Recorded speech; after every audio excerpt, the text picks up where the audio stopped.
ان اللہ و ملائکتہ یصلون علی النبی، بے شک اللہ اور اس کے لا تعداد فرشتے، کوئی تعداد نہیں، لا تعداد، کیا لا تعداد، سمجھ رہے ہیں؟ بات سمجھ آ رہے ہیں؟ اللہ کرے کوئی عشق والا جا کرو تو ایک جملہ آگے ذہن میں، اللہ رب العزت نے اس کائنات کے 10 حصے کیے، ایک حصے میں سارے انسان بھی ہیں، ذرا زور دیجئے گا اپنے دماغ پہ، ہاں جی زور دیجئے گا، ایک حصے میں انسان بھی ہیں، جنات بھی ہیں، حیوانات بھی ہیں، نباتات بھی ہیں، چرند بھی ہیں، پرند بھی ہیں، سمندر کی ساری مخلوق بھی، ایک حصے میں کتنے؟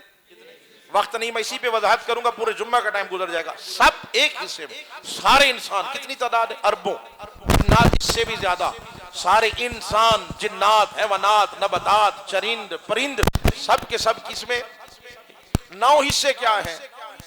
رب نے صرف فرشتے بنائے، نہیں سمجھا سکا شاید آپ کو سمجھ آتی تو آپ کی آواز میرے کانوں تک پہنچ جاتی، ایک حصے میں سب ہیں، اور باقی حصے ہم ایک حصے کو نہیں سمجھ پا رہے کہ اس کی تعداد کتنی اربوں میں خربوں میں بنتی ہے، باقی کیا ہے؟ فرمایا 9 حصے رب نے فرشتے بنائے۔ میں نے کئی علماء کرام سے پوچھا، میں نے کہا حضور یہ جو اتنی خربوں کی تعداد میں فرشتے ہیں یہ سارے کام کرتے ہیں، ان کی ڈیوٹی ہے؟ انہوں نے کہا نہیں، کام تو چند فرشتے ہی کرتے ہیں، چند فرشتوں کی ڈیوٹیاں لگی ہوئی ہیں، اس نے یہ کرنا، اس نے یہ کرنا، اس نے یہ کرنا۔ میں نے یہ جو خربوں کی تعداد میں فرشتے ہیں سارے نہیں بول سکیں گے، ہاتھ اٹھیں تو اٹھنے دیجئے گا اگر بات پہنچے اور ٹھنڈ پہنچے۔ میں نے کہا یہ جو اربوں خربوں کی تعداد میں فرشتے ہیں یہ کرتے کیا ہیں؟ فرمایا یہ کچھ نہیں کرتے، بس مصطفیٰ پہ درود پڑھتے رہتے ہیں، یہی کام ہے۔